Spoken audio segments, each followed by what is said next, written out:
আসসালামু আলাইকুম। আজকে আমি আপনাদের সাথে শেয়ার করব খুবই সহজ উপায়ে ঘরে তৈরি একটি চকলেট কেক। প্রথমে আমি এখানে ৩টি ডিম নিয়ে নিয়েছি।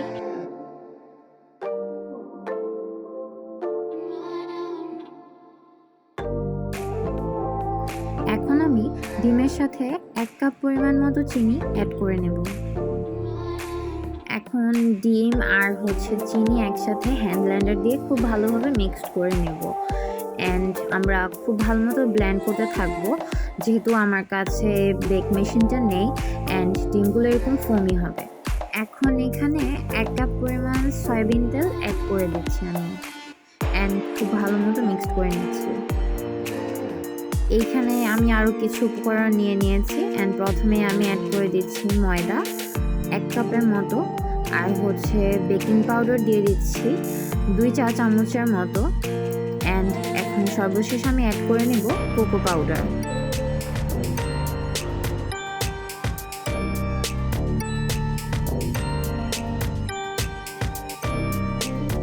এখন এটা খুবই ভালোভাবে আবার মিক্সড করতে হবে। অনেক সময় দেখা যায় যখন কোকো পাউডার ময়দা যখন আমরা অ্যাড করে নেই তখন কিছুটা দানা দানা রয়ে যায়।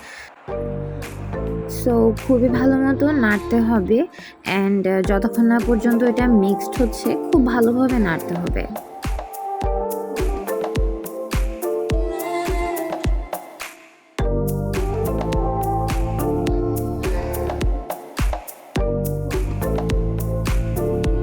দেখুন, আমার বেটারটা কিন্তু প্রায় আমার পছন্দ মতোই হয়ে গিয়েছে, খুবই প্লেন অ্যান্ড সফট হয়ে গিয়েছে।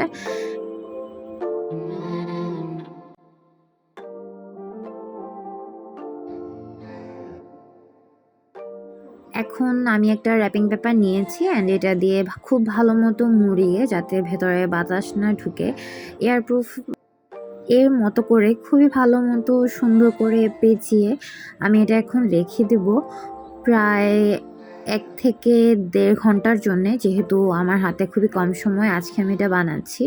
সো এখন আমরা এখানে একটা প্যানে ওয়েল ব্রাশ করে নিয়েছি। আপনারা যখন আপনাদের ঘরে কেক বানানোর জন্য এমন একটা প্যান নেবেন, তখন এটা এরকম একটা ব্রাশার দিয়ে একটু সয়াবিন তেল খুবই ভালো মতো ব্রাশ করতে হবে, যাতে কোনো ইঞ্চি বাদ না পড়ে যায়। খুব ভালো মতো আমি আপনাদেরকে দেখিয়ে দিচ্ছি, খুব সুন্দর করে চারিদিকে অয়েল ব্রাশ করে নিতে হবে।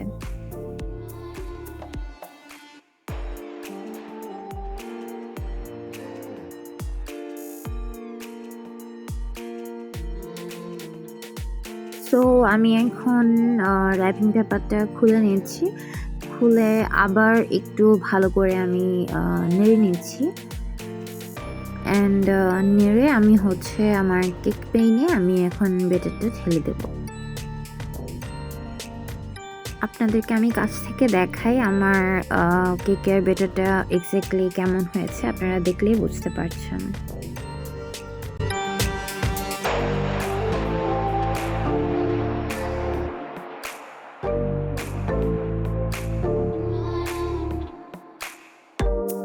আমি অলরেডি বেটারটা প্যানে সেট করে নিয়েছি, অ্যান্ড আমার আম্মুর বড় একটা ফ্রাই প্যান আছে, অ্যান্ড ফ্রাই প্যানের মধ্যে আমি কেক প্যানটা রেখে দিচ্ছি।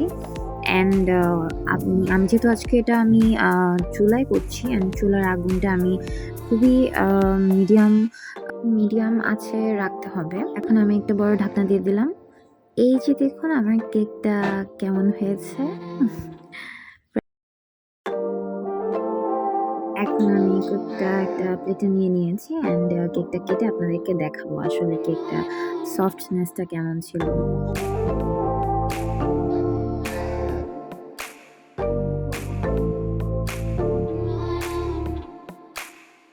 আপনারা দেখতেই পাচ্ছেন কেকটা কতটা সফট হয়েছে, অ্যান্ড কেকটা আসলে অনেক টেস্ট হয়েছে।